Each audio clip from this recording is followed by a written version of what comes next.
বন্ধুরা, আরও একটি নতুন ভিডিওতে সবাইকে স্বাগত জানাই। আজকে আমরা এই ভিডিওতে ইংরেজির একটি গুরুত্বপূর্ণ টপিক জেন্ডার অর্থাৎ লিঙ্গ নিয়ে আলোচনা করব। তোমাদের আইসিডিএস কর্মী ও সহায়িকা নিয়োগের পরীক্ষার জন্য এই চ্যাপ্টারটি কিন্তু খুবই গুরুত্বপূর্ণ, তাই ভিডিওটি শুরু থেকে শেষ পর্যন্ত অবশ্যই দেখবে।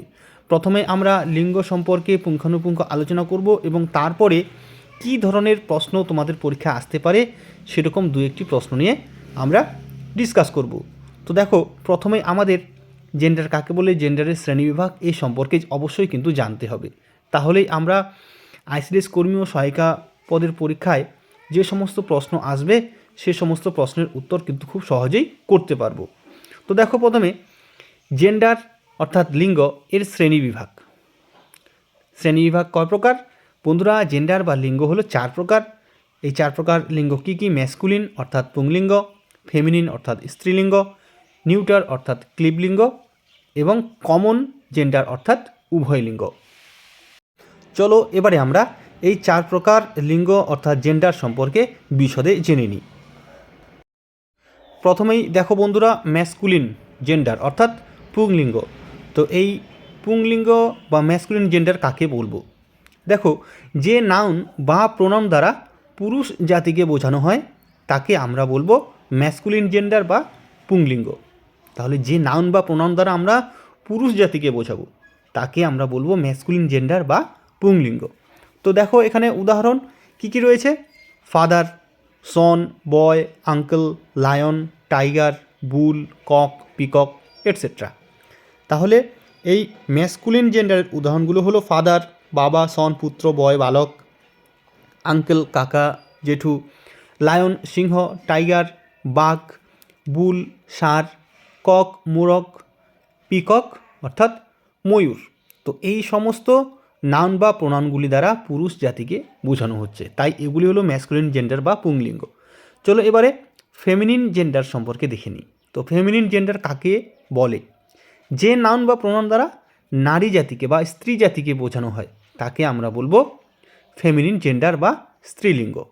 তাহলে যে নাউন বা প্রোনাউন দ্বারা নারী জাতিকে বা স্ত্রী জাতিকে বোঝানো হবে তাকে আমরা বলবো ফেমিনিন জেন্ডার বা স্ত্রীলিঙ্গ। তো এর উদাহরণগুলো দেখো কী কী রয়েছে? মাদার মা, ডটার কন্যা, গার্ল মেয়ে, আন্ট অর্থাৎ কাকিমা জেঠিমা মাসিমা, লায়নেস সিংহী, টাইগ্রেস বাঘিনী, হেন মুরগি এবং পি হেন হলো ময়ূরী। তো এই সব নাউন বা প্রোনাউন দ্বারা কী বোঝাচ্ছে? নারী জাতি বা স্ত্রী জাতিকে বোঝানো হচ্ছে, তাই এগুলি হলো ফেমিনিন জেন্ডার বা স্ত্রীলিঙ্গ। এবারে দেখো রয়েছে নিউটার বা ক্লিবলিঙ্গ। তো নিউটার বা ক্লিবলিঙ্গ কাকে বলবো? যে নাউন কোনো জড়বস্তুকে বোঝায় যার পুরুষ বা স্ত্রী অবস্থা নেই তাকে আমরা নিউটার জেন্ডার বা ক্লিবলিঙ্গ বলবো। তাহলে যে নাউন কোনো জড়বস্তুকে বোঝায় এর কোনো পুরুষ বা স্ত্রী অবস্থা নেই তাকেই আমরা বলবো নিউটার জেন্ডার বা ক্লিবলিঙ্গ। তো এর উদাহরণগুলো কী কী দেখো বন্ধুরা? বুক অর্থাৎ বই, ফার্নিচার আসবাবপত্র, চেয়ার, টেবিল, বেড। ঠিক আছে বন্ধুরা, এই সমস্ত যে জড় বস্তুগুলো রয়েছে এগুলোকে আমরা বলবো নিউটার বা ক্লিবলিঙ্গ। এরপরে কমন জেন্ডার দেখো কি রয়েছে। প্রথমে কমন জেন্ডার বা উভয়লিঙ্গ আমরা কাকে বলবো? দেখো বন্ধুরা, যে নাউন বা প্রোনাউন দ্বারা পুরুষ ও স্ত্রী উভয়কেই বোঝায় তাকে আমরা কমন জেন্ডার বা উভয়লিঙ্গ বলবো। তাহলে কোন কোন নাউন এবং প্রোনাউনগুলো স্ত্রী এবং পুরুষ উভয়কেই বোঝাবে? দেখো, বেবি অর্থাৎ শিশু, চাইল্ড এরও অর্থ শিশু। তো এই শিশু কথাটি দ্বারা বা শিশু এই নাউনটি দ্বারা আমরা কিন্তু পুরুষ বা স্ত্রী উভয়কে বোঝাতে পারি। এরপরে টিচার অর্থাৎ শিক্ষক জাতি, দেই তাহারা, parent, friend, doctor, student, candidate, জাজ অর্থাৎ বিচারক, লিডার নেতা বা নেত্রী, অথর লেখক বা লেখিকা, সিঙ্গার গায়ক বা গায়িকা। এই সমস্ত নাউন বা প্রোনাউনগুলি দ্বারা কি বোঝাচ্ছে? পুরুষ এবং স্ত্রী উভয়কেই বোঝানো হচ্ছে, তাই এগুলি হলো কমন জেন্ডার বা উভয় লিঙ্গ। তো এই কমন জেন্ডার বা উভয় লিঙ্গ এর বাইরে কিন্তু আর অল্প কিছুই রয়েছে, আমরা এই কয়টি মুখস্থ করতে পারলেই কিন্তু পরীক্ষায় প্রশ্ন থাকলে কোনো অসুবিধা হবে না। এবারে বন্ধুরা চলো আমরা দু একটি প্রশ্ন দেখে নিই যে ধরনের প্রশ্নগুলো তোমাদের পরীক্ষাতে থাকবে। তো প্রথমটি দেখো, identify the gender of the following noun lioness, অর্থাৎ এই লায়নেস যে নাউনটি রয়েছে এর কোন প্রকার gender, masculine, feminine, neuter, common. তাহলে বন্ধুরা এটি হবে অপশন বি, ফেমিনিন অর্থাৎ স্ত্রীলিঙ্গ। লায়নেস কথাটির অর্থ হলো সিংহী এবং এর ম্যাসকুলিন ফর্ম হলো লায়ন। এই লায়ন থেকে লায়নেস হবে ফেমিনিন জেন্ডার। তাহলে ম্যাসকুলিন ফর্ম হলো লায়ন এবং ফেমিনিন ফর্ম হলো লায়নেস, তাই অপশন বি হবে এখানে সঠিক উত্তর।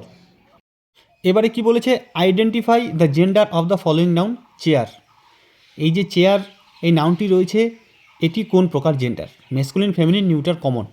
তাহলে বন্ধুরা চেয়ার হলো একটি জড়বস্তু, তাই এটি হবে অপশন সি, নিউটার অর্থাৎ ক্লিপ লিঙ্গ।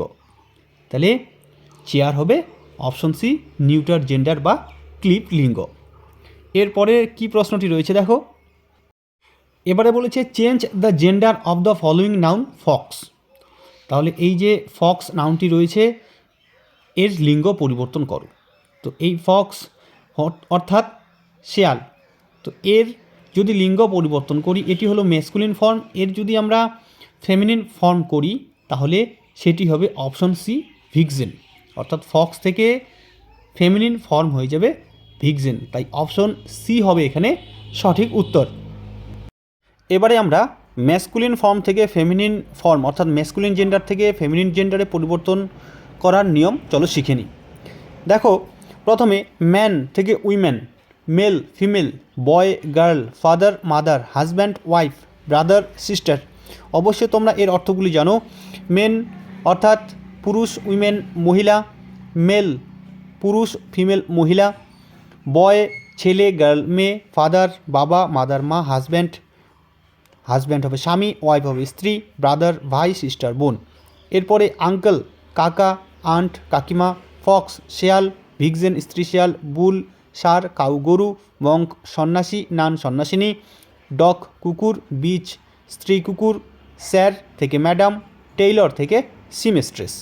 টেইলর অর্থাৎ দর্জি, সিমেস্ট্রেস স্ত্রী দর্জি।